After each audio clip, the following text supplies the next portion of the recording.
Un encuentro es una cosa rara y maravillosa. Es pasar la vida del uno al otro mientras pasa la vida del uno al otro. Siéntese en la banca del parque, donde todos cabemos. Sin ser banca del Parque Radio experta en temas, si buscamos que quienes nos acompañen sean personas que saben sobre los temas que estamos tratando. Este es solo un aporte pedagógico, sencillo, elemental, pero que llega a todos. Eso es lo que hemos querido. Yo soy Marisol Garzón, una voz banca del Parque Radio, que me siento siempre feliz de sentarme en esta banca hermosa que Dios nos regaló. Y hoy en compañía del profesor Osvaldo Martínez Cardoso, filósofo, teólogo, con otros estudios, pero que fundamentalmente como pedagogo ha venido a compartir en esta miniserie que hemos hecho de podcast que se ha titulado De un tal Pedro hasta un tal Francisco. Y pues estamos en este último podcast que ya tenemos de esta miniserie, saliéndonos de ese porque ya el Papa Francisco nos dejó y quedamos entonces en cabeza de nuestro Papa León XIV. Osvaldito, bienvenido a la banca del parque. Marisol, un saludo cordial para usted y para todas las personas que nos escuchan a través de Banca del Parque Radio en todos los lugares, tanto de Colombia como del mundo. Muy contento de poder estar aquí haciendo parte de este proyecto reflexivo que ayuda con pistas importantes para un mejor vivir de los creyentes en la sociedad actual. Bueno, hagamos un recuento de esos retos que tiene nuestro actual pontífice, el Papa León XIV, y retomemos ya los que quedarían pendientes para este encuentro. Muy bien, la posibilidad que tuvimos en el episodio anterior de conversar sobre quién es ese ser humano que está hoy liderando el caminar de la iglesia. Dijimos quién era como ser humano, como obispo, como cardenal, como sacerdote, como misionero, como ser humano que lleva unas esencias, lleva unos rasgos identitarios de los cuales no se puede desprender para liderar lo que tiene que liderar dentro de la iglesia. Además, en el episodio pasado planteamos 4 grandes retos que tiene el Papa ante una serie de crisis que vive el mundo actual. Un primer reto es la crisis humanitaria, de la cual ampliamos información en el episodio anterior. También la crisis humanitaria que se evidencia en las guerras que se libran en el mundo y en la guerra también como proyecto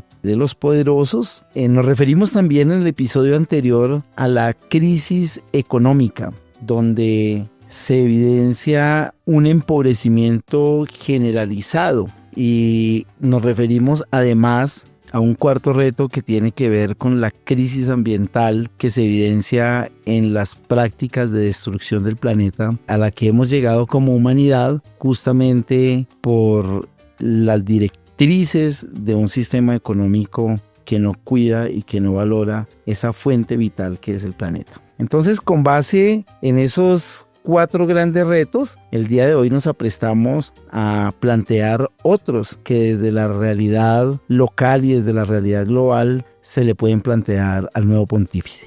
En esa perspectiva, el nuevo pontificado también tiene unos retos que tienen que ver sobre todo con la humanidad, con los seres humanos así tal cual somos. Diversos, unas veces coherentes, otras veces incoherentes, conflictivos, unas veces muy racionales, otras muy irracionales, unas muy amorosos, otras completamente odiosos, por así decirlo. Esos somos los seres humanos, esa es la humanidad, y con esas particularidades el nuevo pontífice tiene un reto frente a la diversidad, más bien en la diversidad humana, en la diversidad de género concretamente, tiene un gran reto. ¿En qué sentido es un gran reto? Primero, en que lo que el Papa Francisco dejó como legado, y de lo cual nos ocupamos en otro episodio de esta serie, fue una apertura amorosa, extremadamente amorosa, con todos los seres humanos independientemente de las opciones de género. Y con eso el Papa Francisco estaba por un lado sacudiendo el pensamiento de la Iglesia, que en sus planteamientos anteriores había sido supremamente taxativa, determinante en desconocer no solo otras opciones de género, sino también condenarlas, como si fuesen contra la naturaleza. El Papa Francisco abre una puerta que es amorosa, realmente es amorosa, ¿no? De sentirnos hermanos independientemente de, o sea, que esa no sea la gran condición para ser aceptados o no en la comunidad humana. Por eso es un gran reto, porque ya el Papa Francisco, como en muchos otros aspectos, dio el primer paso, y un paso grande, es un paso grande y fuerte y contundente. No estaría bien de ninguna manera que la Iglesia se fuese hacia atrás, retrocediera en esta apertura que nos dejó el pontificado anterior. Entonces, el Papa hoy tendrá que asumir que los seres humanos diversos como somos, podemos también ser creyentes, podemos también vivir la experiencia de fe dentro de la Iglesia y podemos también tener liderazgos dentro de la sociedad y de la Iglesia. Ese reconocimiento todavía está en construcción en la Iglesia y en una construcción muy lenta. El mundo de hoy va muy rápido, va muy rápido, y la Iglesia tiene una oportunidad histórica de la mano del nuevo pontífice, y es hacer un reconocimiento justo de todas las diversidades de género, como humanos, como cristianos, como ciudadanos. Y en esta riqueza cultural que hemos llamado siempre la interculturalidad, ¿qué podemos decir sabiendo que hay diferentes miradas, creencias, posiciones? ¿Ese es otro reto? Por supuesto que habita un gran reto allí.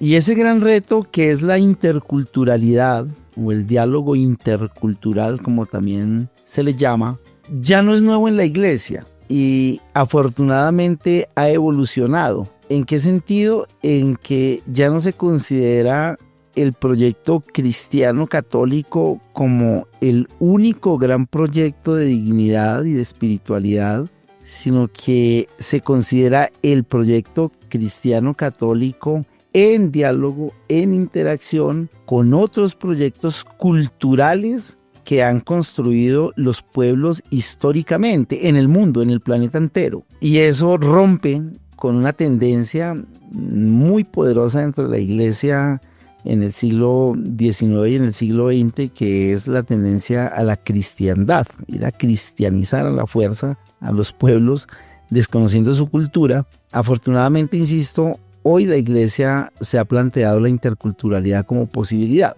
El reto concreto del nuevo pontífice es incrementar, hacer mucho más efectivo el diálogo con las culturas. Y él sí que tiene esa posibilidad, pues no solo por ser un papa con una vida intercultural, con unas raíces estadounidenses y también europeas, y con una identidad humana de él mismo construida en el Perú, que tiene sus aires andinos y latinoamericanos. Esa trayectoria sin duda va a ser la llave maestra para que el nuevo pontífice reconozca que en todas las culturas se puede construir dignidad humana y que el cristianismo, lejos de volver a entrar imponiéndose, pues ha de entrar dialogando como proyecto con otros proyectos culturales, por un lado. Y por otro lado, tiene el reto de poner en cuestión, de llamar la atención las imposiciones culturales, sobre todo las que vienen del mercado. Me refiero a llevar al mundo a un solo modo de entenderlo, a un solo modo de vivirlo, y así sepultando o negando propuestas culturales que seguramente enriquecen más bien la mirada de la vida y de la sociedad. Entonces, el reto intercultural sí que tiene cómo asumirlo el Papa León XIV.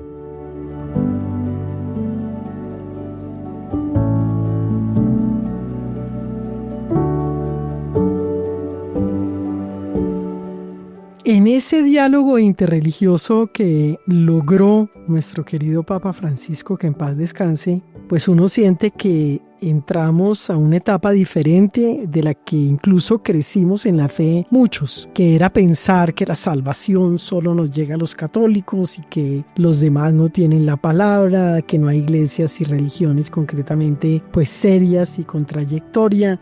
Y él hizo un camino muy lindo de apertura, de encuentro. Frente a este reto, ¿qué podemos decir? Y la pregunta obligada es, pues, le da un temor muy grande de que se echen de para atrás muchos de esos avances que ya se habían hecho con el Papa Francisco. ¿Qué podemos decir al respecto? Bueno, Marisol, sin duda, siendo la Iglesia Católica una estructura religiosa, lastimosamente en la historia de la humanidad las religiones se han enfrascado, todas, ¿no?, las grandes y las pequeñas, en una especie de competencia por los creyentes, y esa competencia ha traído también violencias, ha estado acompañada de exclusiones, ha estado acompañada de muertes también a lo largo de la historia humana. El diálogo interreligioso es una apuesta de finales del siglo XX y de lo que llevamos del siglo XXI, que afortunadamente ha nacido en el seno de los proyectos populares en el mundo. ¿A qué me refiero? A que el diálogo de una religión con otra no se ha hecho, y es muy difícil plantearlo desde el dogma, pues porque justamente el dogma es lo que las religiones no negocian. Eso es lo que les genera su identidad. Hacerlo desde ahí no sería fructífero. El diálogo interreligioso se hace desde las condiciones históricas en que los pueblos viven, independientemente de la religión que se profese. Si hay una comunidad que pasa hambre o que es víctima de injusticia o de empobrecimiento, es ese fenómeno histórico el que los convoca como creyentes, y el diálogo interreligioso se funda es ahí. Caso concreto, el diálogo interreligioso en torno a la Amazonía. Lo dejó abierto Francisco y tiene que ver con cómo cuidamos este pedacito de territorio que es el pulmón del mundo, o uno de los pulmones del mundo, desde nuestras perspectivas de fe, que son diversas. O sea, ya no se trata aquí de que unos creyentes de una determinada religión convenzan a otros de vincularse a su proyecto religioso. Esa ya no es la finalidad ni siquiera de la evangelización. La finalidad ahora es dialoguemos y construyamos juntos y caminemos juntos. Si en el camino alguien decide transitar de una experiencia religiosa a otra, bueno, será producto de la libertad humana también, pero no puede ser ni una imposición ni una coacción. Entonces el diálogo, en el sentido más estricto de la palabra, es digamos, participemos, aprendamos, enriquezcámonos. Y estamos todavía en unas primeras puntadas con respecto a siglos de imposición religiosa, siglos de configuración de la sociedad en una sola perspectiva religiosa, siglos de establecimiento de unos criterios y unas estructuras morales y éticas planteadas solo por una mirada religiosa. Entonces, el diálogo interreligioso hoy es justamente la aproximación entre iguales como humanos, entre diferentes como participantes de una experiencia de fe. Y el mejorar esas diferencias, el discutir, el plantear esas diferencias y el respetarlas sobre todo, va a ser el fundamento, la base sobre la cual se construya un diálogo interreligioso constructivo, que incluye incluso el ecumenismo. El ecumenismo es el diálogo entre quienes somos cristianos, pero el diálogo interreligioso es más amplio todavía en términos de un gran pensador latinoamericano, el obispo Monseñor Pedro Casaldáliga. Él nos alcanzó a dejar un término muy pertinente hoy, que es el diálogo macroecuménico, donde todas las experiencias de fe y sus relaciones con la cultura puedan tener voz, puedan tener propuesta y puedan construir apuesta. Entonces, el nuevo pontífice tiene ante sí un reto enorme en el acercamiento de la Iglesia con otras culturas. No solo a otras culturas, ¿no? Como si la iglesia fuera ya a indagar qué hay, sino es posibilitar acercamientos mutuos de otras experiencias religiosas al cristianismo católico y del cristianismo a otras experiencias religiosas diferentes y ojalá bien diferentes, sin desconocer de manera alguna que esas experiencias de fe construyen humanidad también. Entonces, el reto está concretamente en eso, en construir humanidad dialogando interreligiosamente, contando con los aportes, los principios, los criterios de fe de esas distintas experiencias religiosas en relación con el cristianismo católico.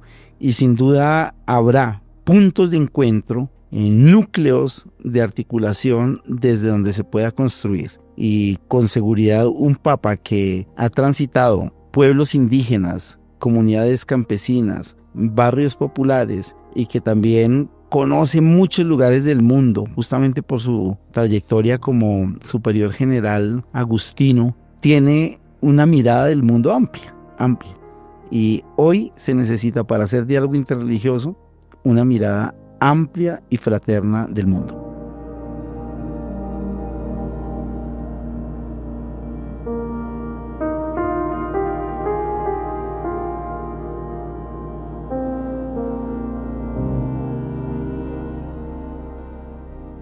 Muchos retos tiene nuestro pontífice. Y volviendo a esa pregunta que creo que tenemos que responder en estos minutos que nos quedan, ¿será que él podrá mantener aquello que tenía el Papa Francisco de avanzada? Porque hizo unos caminos inmensos, profundos, concretos con el mundo entero, y que pueda también responder con estos retos. ¿Cómo lo ve? Cuando murió el Papa Francisco, circuló aquí en Colombia una bella caricatura hecha por un caricaturista conocido como Matador, donde Francisco se iba saltando, haciendo un salto con garrocha, y decía el comentario: el Papa Francisco deja la vara muy alta. Debajo de esa metáfora lo que hay es un desafío a la historia, y ese desafío a la historia lo dejó planteado el Papa Francisco. Y creo yo que en un acto de lucidez, de quienes en la iglesia eligen al Papa, pues elige a una persona con las cualidades, por lo menos las que se han dado a conocer hasta ahora, las cualidades suficientes para poder continuar con este reto. A mi modo de ver, el Papa como líder de la Iglesia Católica en el mundo, tiene las cualidades para asumir el reto y para continuar con la perspectiva planteada por el Papa anterior. Sin embargo, no se puede desconocer que la Iglesia también como proyecto humano se puede topar con contradicciones, con miradas distintas, también con miradas muy conservadoras que aún coexisten dentro de la Iglesia. Y lo único que podría frenar una evolución, un progreso dentro de la Iglesia es el empoderamiento de esos proyectos y miradas conservadoras. Con eso estoy queriendo decir que la estructura de la Iglesia no escapa a las tensiones y a la diversidad de miradas, y que a lo mejor esa conquista la tiene que hacer el nuevo Papa fuera de la Iglesia, pero también dentro de la Iglesia. Y si lo que tenemos es una persona con una capacidad política y diplomática bien clara, con seguridad que lo va a poder hacer, y esa es la esperanza que un buen sector de los creyentes tenemos.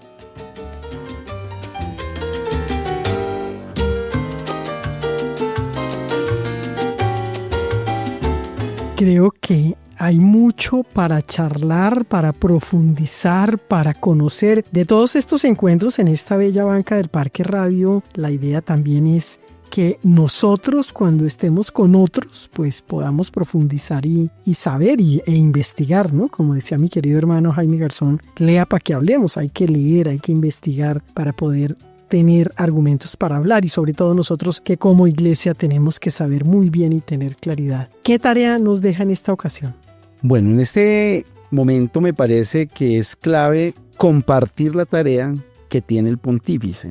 Yo creo que a un nivel global, quien tiene un liderazgo como el del Papa está claro Pero nosotros, como creyentes de base, tenemos que lanzarnos también a hacer diálogo intercultural, diálogo interreligioso. Eso no nos puede llegar por mandato de nadie.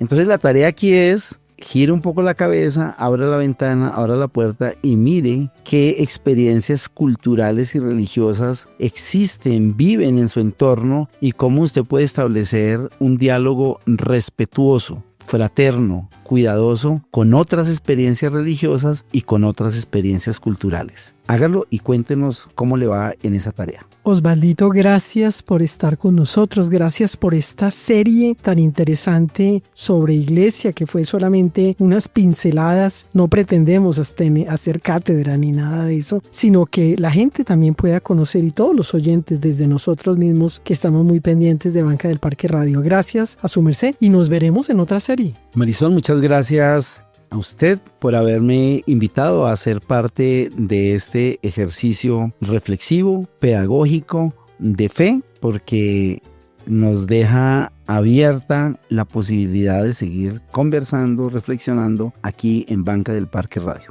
Es Osvaldo Martínez Cardoso, filósofo, teólogo, con otros estudios, pero especialmente un maestro, un pedagogo que se sentó con nosotros en la Banca del Parque. Yo soy Marisol Garzón. Recuerde que puede entrar a www.bancadelparque.com. Allí encuentra todas nuestras redes sociales. Nos puede oír igual en directo a través de la aplicación de TuneIn Radio o nuestra propia aplicación, pero visite esta página tan bella que es bancadelparque.com, y a su vez, si desea, puede ir a jaimegarzonforero.org. Yo soy Marisol Garzón, una voz Banca del Parque Radio, y nos veremos en otra ocasión.